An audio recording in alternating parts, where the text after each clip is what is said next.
আসসালামু আলাইকুম। আজকে আমাদের কাছে একটা 13 আসছে। ফোনটার সমস্যা হচ্ছে নেটওয়ার্ক আসে না। তো আমরা দেখতে পাচ্ছি মডেম ফার্মওয়্যার নাই। তো ফোনটার বোর্ডটা খুলে নিলাম। খুলে নেওয়ার পরে দেখলাম যে বোর্ডটা আগে থেকে কাজ করা ছিল। তো বোর্ডটা সেপারেটরে দিয়ে বোর্ডটা নির্দিষ্ট টেম্পারেচারে বোর্ডটা প্রথমে আমরা সেপারেট করে নিচ্ছি।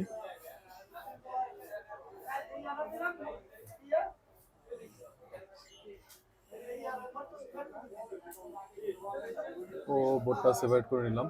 তো সেপারেট করার পরে বোর্ডটা একটু ঠান্ডা হওয়ার জন্য অপেক্ষা করব। তো বোর্ডটা ঠান্ডা হয়ে গেছে।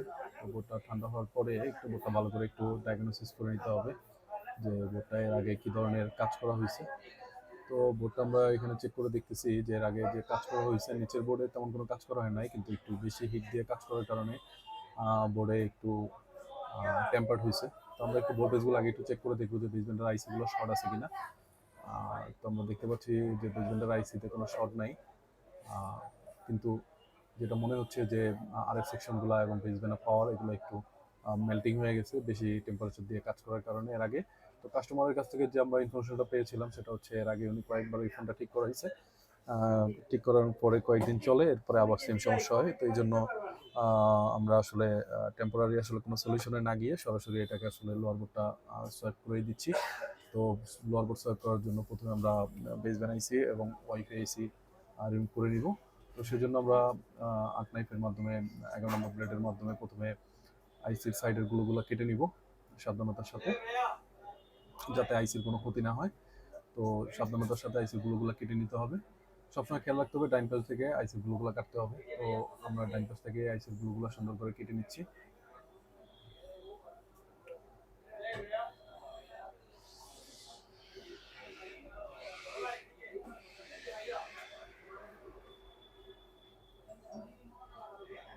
তো এই বোর্ডটা আমরা যেটা চেক করে দেখলাম যে এর আগে এই বোর্ডটার আপার বোর্ডটাও সোয়াইপ করা ছিল।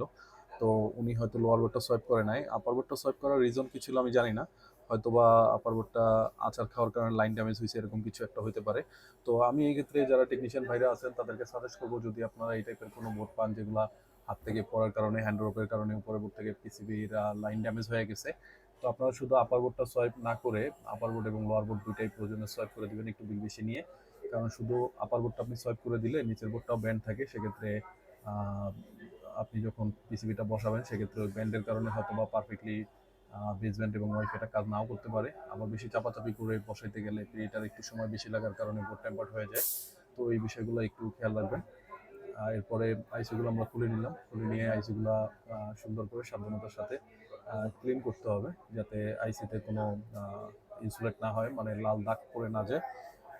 তো এক্ষেত্রে আমি উপরে পেস্ট দিয়ে ফ্লক্স পেস্ট দিয়ে তারপরে একটু রান দিয়ে আগে একটু ওইখানে যে নিচের যে বলগুলো ছিল সেগুলোকে একটু করে নিব, মানে আগের যে টেম্পারেচারটা ছিল সেটা একটু কমাই নিব। তার পাশাপাশি আলতো হাতে যে নিচের পেস্টগুলো ছিল ব্ল্যাক পেস্টগুলো সেগুলোকে একটু পরিষ্কার করে নিব। বেশি প্রেশার দিলে কিন্তু এখানে লাল দাগ পড়ে যাবে, এটা সম্পূর্ণ নিজের হাতের ব্যালেন্সের উপর ডিপেন্ড করে। আর এরপরে যে নিচে যে এগুলো থাকে স্পট পরে থাকে বা ফাঙ্গাল পরে থাকে, ফাঙ্গালের জন্য আমি এখানে বল পেস্ট দিয়ে নিচ্ছি। বল পেস্ট দিয়ে আলতো করে এটা সব রিসলভ করে নিব। এতে কি এতে করে কি হবে, নিচের যে ফাঙ্গাস পড়া যে কানেকশনগুলো ছিল ওগুলো সব সলভ হয়ে যাবে।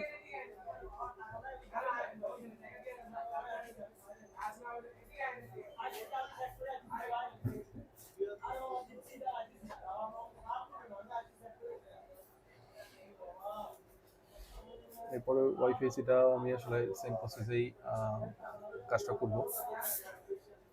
প্রথমে রাং দিয়ে উপরের টেম্পারেচারটা একটু কমিয়ে নিব, তারপরে ডিসেলার কয়েল দিয়ে যে বাড়তি অংশটা আছে সেটাকে লেভেলিং করে দিব। এরপরে আমি একটা সিএনসি করা বোর্ড নিলাম 13-এর, সেম 5G বোর্ডেই। এবং এই ক্ষেত্রে যে বোর্ডের কিছু ভার্সন আছে, তো ভার্সনটা অবশ্যই একুরেট রাখতে হবে।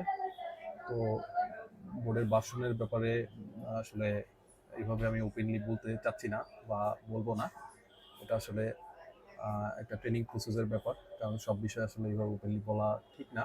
তো আমার জায়গা থেকে যতটুকু ওপেনলি বলা দরকার ততটুকুই আমি বলে দিচ্ছি। তো এখানে বোর্ডের কিছু ভার্সন আছে, তো এগুলো একটু একুরেট থাকতে হয় বোর্ড সোয়াইপের ক্ষেত্রে। বিশেষ করে লোয়ার বোর্ড আপার বোর্ড কম্বিনেশন ঠিক থাকতে হয়। তো ওটা ঠিক রেখে আমি পিসিবিটা ক্লিন করে নিচ্ছি সিএনসি বোর্ডের। তো এটা ক্লিন করার জন্য রান দিয়ে তারপরে তাতালের মাধ্যমে আমি আস্তে আস্তে করে এটা ক্লিন করে নিচ্ছি।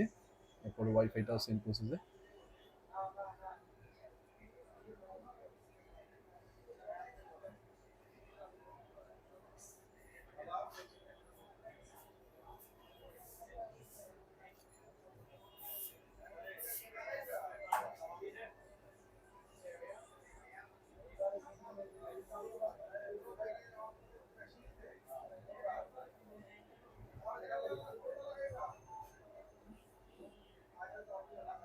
আর একটা বিষয় সবচেয়ে জরুরি, যেটা হচ্ছে আপনি কাজ যতই ভালো করেন না কেন, সেক্ষেত্রে ক্লিনিংটা যদি আপনার ভালো না হয় সেক্ষেত্রে দেখতে সুন্দর লাগে না, এবং পরবর্তীতে অন্য কোনো টেকনিশিয়ান যদি আপনার কাজটা খুলে দেখে বলবে যে কে কাজ করছে, কীরকম কাজ করছে, এত ময়লা কেন, কোনো ভালো টেকনিশিয়ান কাজ করে নাই।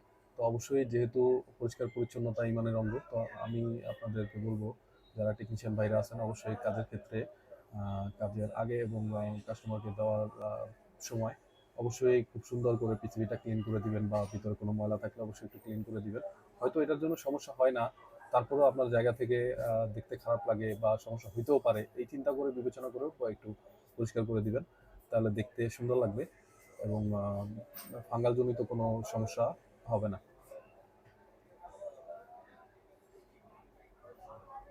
অনেক সময় একটু ময়লা থাকার কারণে আমি এই জিনিসগুলো খেয়াল করে দেখছি যে আইসি সব ক্লিন করে যখন আইসিটা বসাইলাম, ওয়াইফাইটা পাচ্ছে না, বা বেসমেন্টটা লাগানোর পরে বেসমেন্টটা আসতেছে না। তারপর যখন বেসমেন্ট আইসিটা খুললাম তখন দেখতে পাচ্ছি যে এই যে ব্ল্যাক পেস্টগুলো আমি পরিষ্কার করতেছি, এখান থেকে ছোট একটা টুকরা আইসির নিচে ঢুকে বসে আছে। তো এখান থেকে দেখা যাচ্ছে 2টা বা 5টা আইসির যে বল ছিল বা কানেকশন পয়েন্ট ছিল, সেটা পিসিবির সাথে আইসির সাথে কমিউনিকেট হয় নাই। তো এক্ষেত্রে আমি যদি আগে একটু ভালো করে পরিষ্কার করে নিতাম বা একটু ভালো করে খেয়াল করে নিতাম, তাহলে হয়তো এই সমস্যাটা হতো না। তো আমি ভালো করে পরিষ্কার করে নেওয়ার পরে সরাসরি ইপিরমটা মানে ম্যানুয়াল প্রসেসে না গিয়ে আমি জিসিডি ইপিরম রিডারের মাধ্যমে রিড অ্যান্ড রাইট করে নিচ্ছি। এটা আসলে সেফ এবং শর্টকাট, কারণ ইপিরমটা আপনারা জানেন যে ক্রিস্টালের খুবই সেন্সিটিভ। ম্যানুয়াল দিয়ে হটগান দিয়ে টুইজার দিয়ে ধরতে গেলে অনেক সময় স্লিপ করে উড়ে যায় বা ভেঙে যায়। আর আপনারা অবশ্যই জানেন যে ইপিরম ভেঙে গেলে বা হারিয়ে গেলে আপনার বেসমেন্ট এবং নেটওয়ার্ক সেকশন আজীবনের জন্য অচল হয়ে যাবে। তো আমি সাজেস্ট করব, যদি সুযোগ হয় সেক্ষেত্রে এই ধরনের ইপিরম রিডার কিনে নেওয়ার জন্য। সেক্ষেত্রে আসলে কাজের ক্ষতি হওয়ার সম্ভাবনা খুবই কম থাকবে এবং কাজও সহজ হয়ে যাবে। তো এখন আইসিগুলো আমি সঠিক মার্কিং অনুযায়ী রিভলভ করার পরে বসায় নিচ্ছি।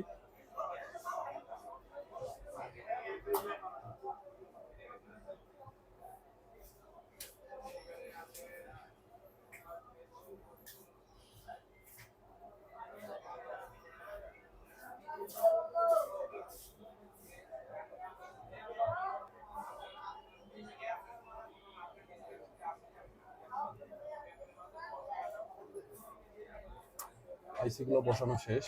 এরপরে হচ্ছে সাইডের যে লেয়ারটা আছে এটা সুন্দর করে ক্লিন করে নিতে হবে। সেক্ষেত্রে আমি পুরো বর্ডারটাই আগে ফ্লক্স ফিল দিয়ে নিই। এটা হচ্ছে আমার প্রসেস, আমি এইভাবেই করি সবসময়। এরপরে সোল্ডারিং স্টেশনের টেম্পারেচারটা একটু বাড়িয়ে দিয়ে তারপরে এটা সুন্দর করে একটু সময় নিয়ে ক্লিন করি, যাতে কোনো উঁচু নিচু জায়গা না থাকে। যদি উঁচু নিচু থাকে সেক্ষেত্রে বল করতে গেলে একটু অসুবিধা হয়। তো সুন্দর করে এটা সমানভাবে ক্লিন করে নিই। তো সমানভাবে একটু সময় নিয়ে ক্লিন করি, যাতে পরবর্তীতে এক চান্সেই কাজটা হয়ে যায়, 2-3 বার যাতে কাজটা না করতে হয়। তো আপনারা একটু সময় নিয়ে আসলে কাজটা করবেন, যাতে 2-3 বার কাজ না করতে হয়।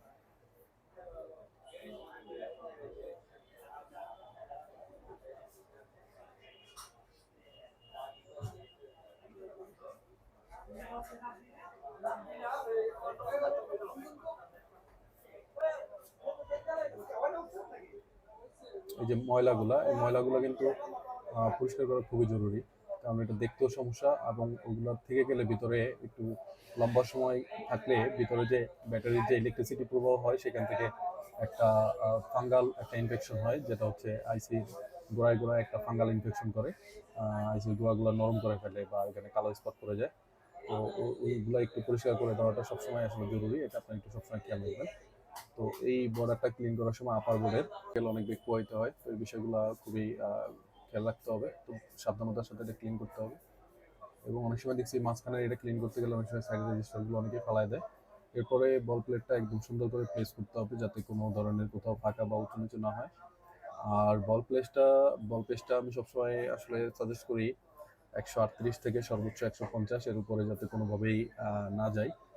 সেক্ষেত্রে আসলে প্রিহিটার দিয়ে লাগানোর ক্ষেত্রে অনেক বেগ প্রবাহিত হয়। তো আমি আসলে বেশিরভাগই ইউজ করি 138 থেকে 150 এর ভিতরে। তো বল পেসটা আসলে খুব সুন্দর করে লাগাইতে হবে যাতে কোথাও কোনো ছোট বড় না হয়। আর বল পেস্টের যে টেক্সচার, হ্যাঁ, টেক্সচারটা আসলে বোঝাটা খুব জরুরি। একটু কম বেশি হইলে টেক্সচার সেক্ষেত্রে আসলে এই টিনটা তার টান দিয়ে ওঠানোর সময় কিন্তু একটু প্রবলেম হয়ে যায়। হয়তো এক জায়গায় জমা হয়ে থাকে, না হলে টিন টান দেওয়ার সময় টিনের সাথে উঠে এসে পড়ে, এই ধরনের সমস্যা হয়। তো এই বিষয়টা আসলে একটু খেয়াল রাখবেন আপনারা। এবং প্রিহিটারে 138 যদি হয় সেক্ষেত্রে আমি আইসনের যেহেতু প্রিহিটার ইউজ করতেছি সেক্ষেত্রে আমি 190 থেকে 200 ভিতরে টেম্পারেচার রাখি। আর ডব্লিউএল এর প্রিহিটারেও 180 থেকে 200 ভিতরে টেম্পারেচার ঠিক আছে। তো বলগুলো হয়ে যাওয়ার পরে আমি একটা ভালো মানের ফ্লক্স এটা উপর থেকে দিয়ে নিই যাতে করে বলগুলো একটু বাঁকাতেরা থাকলে সেটা আসলে সমান হয়ে যায়। আর বলগুলো সাইডে ছোট ছোট যদি বল বাড়তি থাকে, মানে যেগুলো বেবি বল যদি বলি, তো বেবি বলগুলো ওটা আসলে একটার সাথে আরেকটা জয়েন হয়ে যায়। এরপরে বল হয়ে গেলে উপরের যে লেয়ারটা আছে পিসিবিটা সেটা বসানোর ক্ষেত্রে অবশ্যই উপরে নিচে সাইডে সঠিকভাবে প্লেসিং করে আমি আসলে বসানোর চেষ্টা করি যাতে একবারেই হয়ে যায় এবং নাড়াচাড়া কম দেওয়া লাগে। তো টেম্পারেচার যখন আমার আপ হবে তখনই আমি এটা আসলে শেকিং করবো, তার আগে না। কারণ হচ্ছে 138 যেহেতু বল পেয়ে সেক্ষেত্রে হচ্ছে আমি যখন টেম্পারেচার আমার 170-80 রিচ করবে তখন নাড়া দিলে বল ভেঙে যায়, তখন একটার সাথে আরেকটা সংযোগ হওয়ার সম্ভাবনা থাকে। যখন টেম্পারেচার বেশি থাকবে তখন এই ধরনের কিছু হয় না, শেকিং করলে সুন্দর মতো শেকিং হয়। এরপরে আমার সব কিছু লাগানো শেষ, এখন হচ্ছে চেক করার পালা। আমি বডিতে মাদারবোর্ডটা লাগাই নিচ্ছি, সব কানেক্টর যা কিছু আছে সব কিছু সুন্দর করে বসাই নিচ্ছি। এরপরে ডিসপ্লে লাগায় তারপরে এটা চেক দিব যে আমার নেটওয়ার্কের যে সমস্যাটা ছিল সেই সমস্যাটা এখন ফিক্স হয়েছে কিনা, নেটওয়ার্ক আসে কিনা এবং সঠিকভাবে কাজ করে কিনা।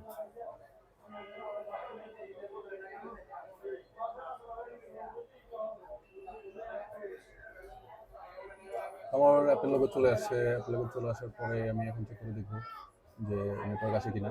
তো আমি আগে বলে রাখবো যে আমার ভিডিওগুলো দেখার জন্য আপনাদের সবাইকে ধন্যবাদ। আর আমার ইউটিউব চ্যানেল থেকে যারা দেখবেন তারা একটু লাইক কমেন্ট শেয়ার করবেন এবং চ্যানেলটা সাবস্ক্রাইব করে রাখবেন। আর ফেসবুক থেকে যারা দেখতেছেন তারা আমার আইডি ফলো দিয়ে রাখবেন, সাথে রাখবেন এবং পরবর্তীতে আরও নতুন নতুন ভিডিও পাবেন। ধন্যবাদ সবাইকে।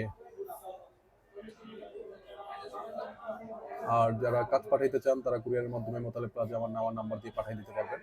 আর যারা ট্রেনিং করতে চান তারা সরাসরি আমার সাথে ফেসবুকে অথবা আমার নাম্বার দেওয়া থাকবে, আমার নাম্বারে যোগাযোগ করতে পারবেন। আপনারা দেখতে পাচ্ছেন আমার কিন্তু এয়ারটেল সিম চলে আসছে, আমি কল দিয়ে দেখবো যে আমার কল যায় কিনা।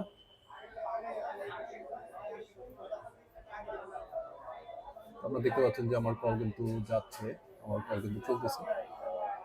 থ্যাংক ইউ, সবাই ভালো থাকবেন। আসসালামু আলাইকুম।